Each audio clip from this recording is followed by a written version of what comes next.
Hello and welcome back to another episode of Tierra Querida.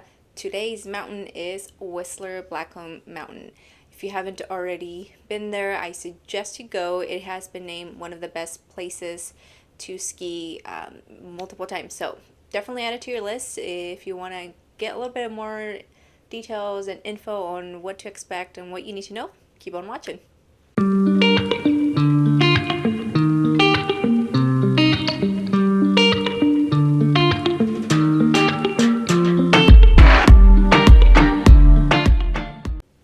If you're looking to leave from Seattle and drive to Whistler, you're looking at about 4 hours. That doesn't include any time you may have to spend at the border. It can range from about an hour to 2 hours. It just depends on how busy it is during that day that you go. If you go during a U.S. federal holiday or even on the weekend, it does get busier. So keep that in mind as you plan your day and when you plan only to go to Canada. If you haven't already figured out that a global entry pass is the way to go, I highly suggest you apply before you head over to Canada. And also anyone else that plans to go with you, it is a $100 fee and it's good for 5 years. The application process is super simple. You just type in, the last 5 years of addresses or places you've lived at and a couple other things, and then you make an appointment to go and do like a 5-minute max interview, and they'll ask you some additional questions, and then they'll send you an email whether or not you are approved. It's a super simple process, but it's great because it includes a TSA pre-check in that global entry pass. So when you're flying, you can use it, and also when you're crossing the border to Canada, and I'm sure other places as well. So if you're still not sure where you want to stay, I would suggest you stay at the Whistler Village. I will link down the Airbnb that I used the last time that I went, and I really liked it because it is close to grocery stores, coffee shops, and it's about, I believe it was like 10-minute walk to the mountain.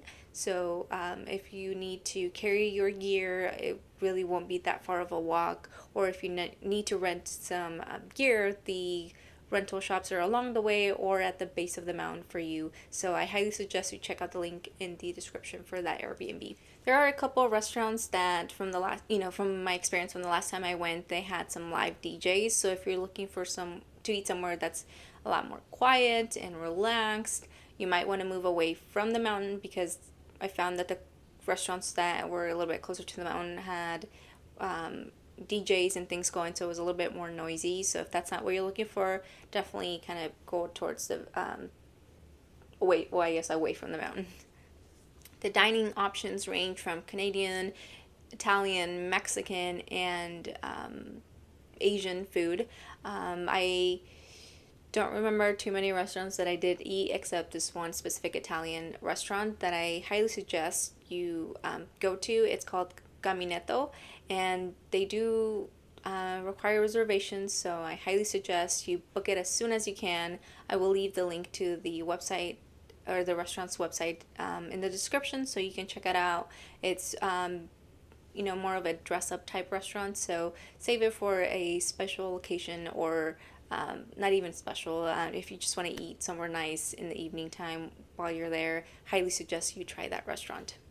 If you need a little bit of coffee before you head over to the mountain, or even afterwards, if you need a little caffeine refill, go over to Mount Currie Coffee Company. They have good coffee, and they have some bites to eat, and I believe they also sell teas. It's really, really good. So check them out if you can. If you're like me and you have ice cream throughout the year, I highly suggest you go over to Cow's Whistler. They have a bunch of different varieties of ice cream, and they're really good. The staff is great.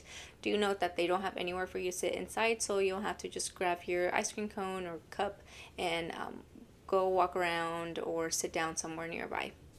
I highly suggest you take an hour or two, or even the day before you go ski, just to walk around the village and check out the restaurants, shops, and that way you know where you're going to go eat after your long ski day.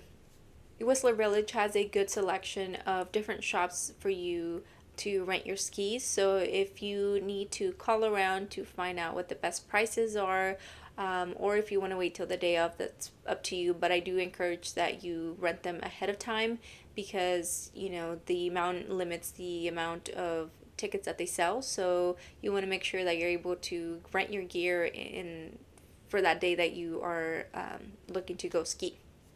I do want to note that the mountain is very popular and full of people. So if that's not something you're interested, I suggest you go early in the season or towards the end of the season. Avoid, you know, holiday weekends or peak days, because it will get really crowded, and if that's just not what you're looking for your holiday, then I suggest you look at a different time, kind of when there's less people. If you buy the tickets ahead of time, you will be paying $194, give or take, or 134 US dollars, versus if you were to purchase them in person that same day, you're going to pay around 229 Canadian dollars. I suggest you purchase them ahead of time, save you some money, and that way you don't risk not being able to purchase your lift ticket and you're there with your gear rented and whatnot. So again, just planning is essential, so purchase them ahead of time. I'm going to link in the description the website to the mountain. That way you can purchase your tickets ahead of time and you're not having to Google where to purchase your tickets. The hours of operation from late November to May are from 8:30 to 3:30 or 4, just depending on the lift that you're in or at. So check the hours with the website, or you know, when you do get there, just to confirm those hours.